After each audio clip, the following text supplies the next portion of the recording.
Welcome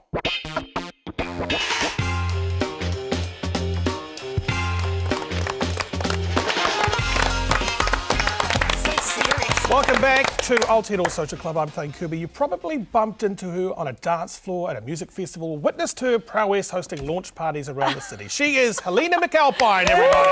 Is that my introduction? Yeah.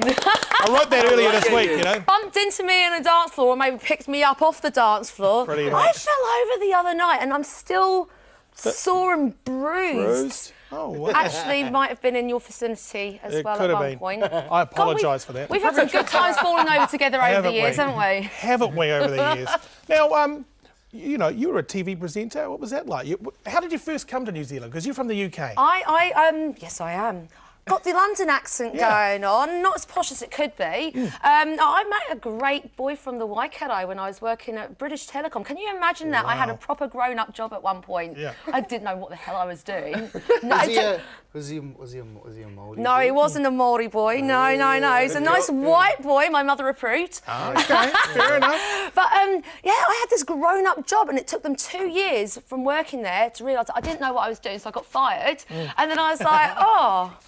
Might go and see what New Zealand's got to offer. So I married this boy and ended up here, and then, yeah, we divorced. Okay. Yeah. It's a long story. Yeah, it does. No, you do. Yes. It's because he wasn't a Maori boy. You reckon I would have stayed with him if he was a cheeky darky? Yeah. Finger cock.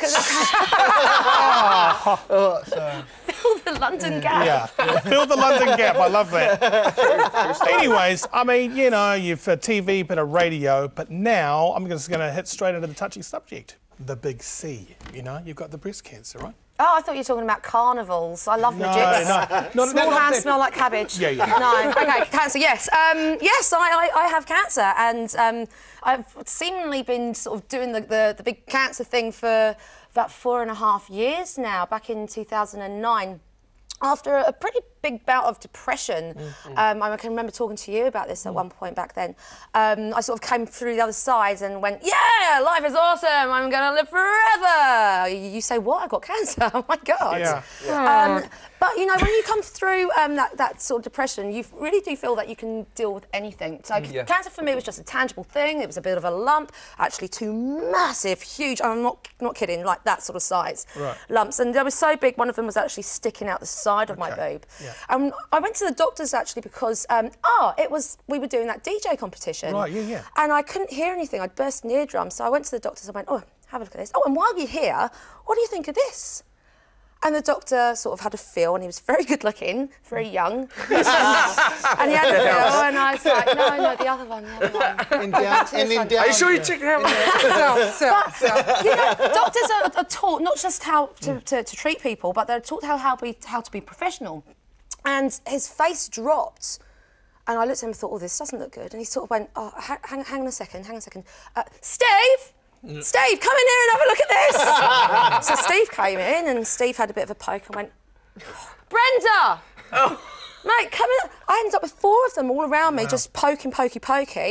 And then they said to me, do you have private health insurance? And, you know, when somebody says that to you, that's when you think, Went off for all of the tests and lots of pokey.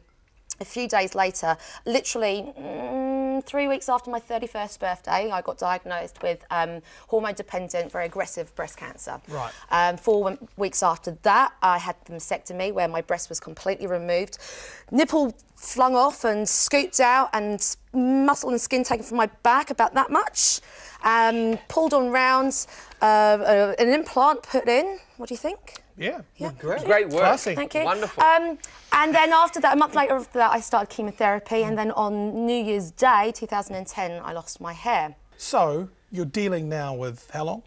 Well, because I basically did this, no more, I found another lump earlier on this year, and in January this year, they said that cancer had actually now got into my liver, and I had 3 months to live. Yeah. Yes. Helena, I just want to congratulate you on the ad you made. Yeah. Because I reckon it's courageous and really kind of, I thought it was awesome. Did you come up with the idea, and how did you kind of get everyone involved in it? Because I think it's one of the best kind of commercials I've seen in a real long time. Oh, and thank you. You know, it's encouraging, you know, it's kind of, anyway. Well, it was...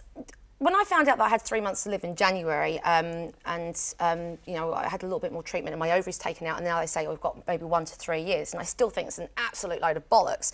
I created my bucket list, and on my bucket list was executively produce a #1 hit song and make a difference to New Zealand. Sort of amalgamated into the two. And so, you know, I've been floating around on the D floor for a long time. I've got to know a few peeps in the music industry, so I called in those favours. Like, hey, bro, you remember that time when I caught you doing so-and-so? Well, I'm just saying that maybe...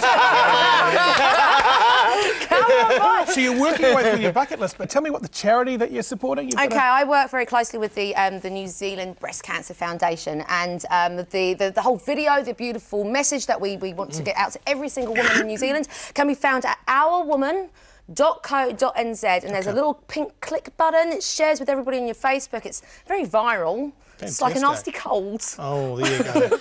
Helena McAlpine, give her a round of applause. Thank you so much for coming on the show. Thank you. Thank you. Coming up, everybody, we've got Rhea Hall on the programme, and we'll be right back after this break. 7 Kiwi women are diagnosed with breast cancer every day.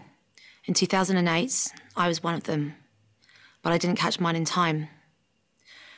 Before I die, I want to get a message out to every woman in the country, reminding them that they are precious and irreplaceable, and making sure they have the information they need to stay healthy. Share this special message with the woman in your life at ourwoman.co.nz.